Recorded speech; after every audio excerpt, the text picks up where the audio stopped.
Hello friends, welcome back to my YouTube channel. कैसे हैं आप सभी। तो आज हम पढ़ेंगे एनईपी 2020। जी हाँ दोस्तों, आप सभी ने एनईपी 2020 के बारे में बहुत सुन लिया होगा। आप सभी को पता है कि रीट की एग्जाम में ये नया टॉपिक जुड़ा है एनईपी 2020। तो इसके बारे में बेसिक चीज़ें मैं आपको बताने जा रही हूँ, जो कि आपको याद रखनी है एग्जाम के अकॉर्डिंग। आप अपनी एग्जाम के अकॉर्डिंग इसको बेसिक चीज़ें हैं वो याद रख सकते हैं। आपको मैं एज ए नोट्स इनकी सारी चीज़ें बताऊँगी। बहुत ही आपके लिए हेल्पफुल ये वीडियो होने वाला है। तो सबसे पहले एनईपी 2020 की फुल फॉर्म क्या होती है फ्रेंड्स।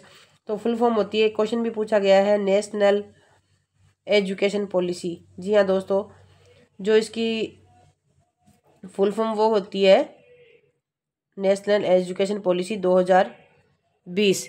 याद रखिएगा, फुल फॉर्म भी पूछा जा सकता है। इसको मंजूरी कब दी। जी हाँ दोस्तों, जो नेशनल एजुकेशन पॉलिसी है इसको मंजूरी कब मिली, वो हमारी 2020 में मिली। कब मिली? 2020 में। याद रखिएगा, ये कितने साल पुरानी राष्ट्रीय शिक्षा नीति को प्रतिस्थापित किया गया था। ये 34 हमारी जो नई शिक्षा नीति है ना, ये जो नेशनल एजुकेशन पॉलिसी 2020 है, ये 34 साल पुरानी जो हमारी पुरानी जो शिक्षा नीति थी उस 1986 है ना, 1986 में जो 34 साल पुरानी शिक्षा नीति बनी थी उसको प्रतिस्थापित किया गया है नेशनल एजुकेशन पॉलिसी के द्वारा। और राष्ट्रीय शिक्षा नीति 2020-21 सदी की पहली शिक्षा नीति है।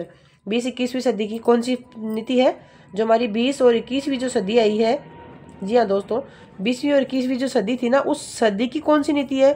पहली नीति है ये, याद रखिएगा। कौन सी नीति है? पहली नीति है। अब देखिए, वर्ष 1968 में और वर्ष 1986 के बाद भारत की तीसरी शिक्षा नीति बनी है। पहली 1968 में बनी थी, दूसरी 1986 में बनी थी और तीसरी 2020 में बनी है। याद रखिएगा, इंपॉर्टेंट चीज यही है, ठीक है। और राष्ट्रीय शिक्षा नीति के तहत केंद्र व राज्य सरकार के सहयोग से शिक्षा क्षेत्र पर देश की जीडीपी का कितने % भाग इस शिक्षा नीति के अकॉर्डिंग जाएगा। मतलब ये जो हमारी एनईपी 2020 है ना, एनईपी 2020, इसका मेन उद्देश्य क्या है?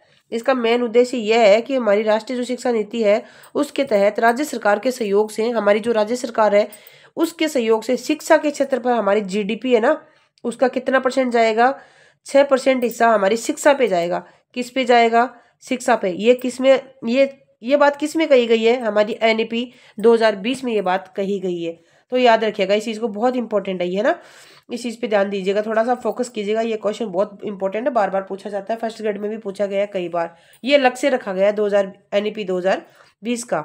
तो राष्ट्रीय शिक्षा नीति का उद्देश्य क्या है? हमारी जो राष्ट्रीय शिक्षा नीति 2020 है ना, इसका मेन उद्देश्य रखा गया है, एक टैगलाइन बनाई गई है, भारत को एक वैश्विक ज्ञान और महाशक्ति बनाना है। तो टैगलाइन क्या बनाई है? भारत को, याद रखिएगा, मुझे तो ऐसे ही याद है, आप याद रखिएगा, भारत को एक वैश्विक ज्ञान महाशक्ति बनाना है। ये इसका मेन उद्देश्य है हमारी एनईपी 2020 का। अब याद रखिएगा, एनईपी 2020 की जो फैक्ट चीजें हैं वो हमने पढ़ ली, लेकिन इसका अध्यक्ष एनईपी 2020 बना तो दी, लेकिन इसका मेन अध्यक्ष है ना, वो कौन है उसके बारे में जानते हैं। तो सुप्रसिद्ध हमारे वैज्ञानिक हुआ करते थे, पूर्व इसरो के प्रमुख, यानी कि इसरो के पूर्व प्रमुख, पद्म विभूषण इनको मिला हुआ था, डॉक्टर के कस्तूरी रंगन। कौन थे? डॉक्टर के कस्तूरी रंगन। ये कौन थे? अध्यक्ष थे हमारी एनईपी 2020 की। याद रखिएगा ना, इंपॉर्टेंट है। समिति का गठन कब किया गया? समिति का गठन हुआ 2017 में, ठीक है। और इस समिति ने अपनी रिपोर्ट कब दी? गठन तो हुआ इसका 2017 में, याद रखिएगा। फिर रिपोर्ट कब पेश की? क्योंकि जब हम कोई शिक्षा नीति या कोई भी हम प्रस्ताव पारित करते हैं तो उसके बारे में पहले रिपोर्ट पेश करनी होती है कि हम ये चीज लाने जा रहे हैं। तो उसकी रिपोर्ट कब पेश की?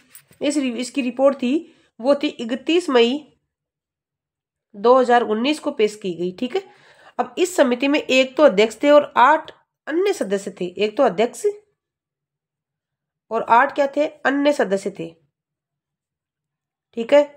तो मई 2019 में राष्ट्रीय शिक्षा नीति का मसौदा तैयार किया गया। कब किया गया? मसौदा तैयार कब हुआ? जो हमारी राष्ट्रीय शिक्षा नीति था उसका मसौदा तैयार कब किया गया? याद रखिएगा, मई 2019, ठीक है। तो सबसे पहले गठन हुआ 2017 में, 31 मार्च 31 मई 2019 को इसकी रिपोर्ट दी गई और इसकी में 1 अध्यक्ष और 8 अन्य सदस्य थे। मसौदा तैयार हुआ इसका मई 2019 में और ये लागू कब की गई? 29 जुलाई 2020 को। लागू कब हुई? 29 जुलाई। इंपॉर्टेंट डेट तो वैसे यही है, 29 जुलाई 2020। ठीक है, याद रखिएगा इसका। इसका जो मेन चेंजेस था, हमारी जो एनईपी 2020 है, इसमें मेन चेंजेस क्या था वो मैं बताती हूँ। इसमें मेन चेंज था, इंपॉर्टेंट है, बार बार एग्जाम में पूछा जाता है, बहुत बार पूछा जाता है, मानव संसाधन विकास। याद रखिएगा, मानव संसाधन विकास का नाम बदल दिया गया, मंत्रालय का नाम। जो मानव संसाधन विकास मंत्रालय था ना, इसका नाम बदलकर क्या कर दिया गया? शिक्षा मंत्रालय कर दिया गया। ये हुआ हमारी इसमें एनईपी 2020 में मेन जो चेंज हुआ ना, वो यही हुआ। इंपॉर्टेंट है, बहुत इंपॉर्टेंट है, बार बार पूछा जाता है कि मानव संसाधन विकास मंत्रालय का नाम बदलकर क्या कर दिया गया? शिक्षा मंत्रालय कर दिया गया। 1985 से पहले ये मंत्रालय शिक्षा मंत्रालय ही था, लेकिन 1985 में इसको बदलकर क्या कर दिया गया था? मानव संसाधन विकास मंत्रालय। 1985 से पहले क्या था ये? इससे पहले था ये शिक्षा मंत्रालय ही नाम था इसका, लेकिन 1985 के बाद क्या कर दिया गया था? इसका नाम चेंज करके मानव संसाधन विकास मंत्रालय। लेकिन अब वापस कन्वर्ट करके क्या कर दिया गया है? शिक्षा मंत्रालय। तो फ्रेंड्स, ये बेसिक चीजें हमने एनईपी की पढ़ ली है। अब राष्ट्रीय शिक्षा नीति 2020 के उद्देश्य भी हैं, इसमें सुधार क्या क्या किए गए और स्कूली शिक्षा में क्या सुधार किए गए और उच्च शिक्षा यानी कि हमारी हायर एजुकेशन है उसके लिए क्या सुधार किए गए, क्या क्या इसके अंदर चीज़ें लागू की गई, वो हम कल पढ़ेंगे। बस आज के वीडियो में इतना ही। यदि आपको हमारा पढ़ाने का तरीका और हमारी चीज़ें आपको पसंद आई हो तो चैनल को लाइक और शेयर कर दें, सब्सक्राइब कर लें, ताकि सारे वीडियोज़ आपको हमारे चैनल पर मिल जाएंगे। फ्रेंड्स, बहुत मेहनत कर रहे हैं आपके लिए, एक एक चीज़ जो है सर्च कर करके ला रहे हैं ताकि आपको सारी चीज़ें हमारी वीडियो में ही मिल जाए। तो चैनल को वीडियो को प्लीज़ पूरा देखें, लाइक करें, शेयर करें। मिलेंगे नए वीडियो के साथ, तब तक के लिए बाय बाय, नमस्कार फ्रेंड्स।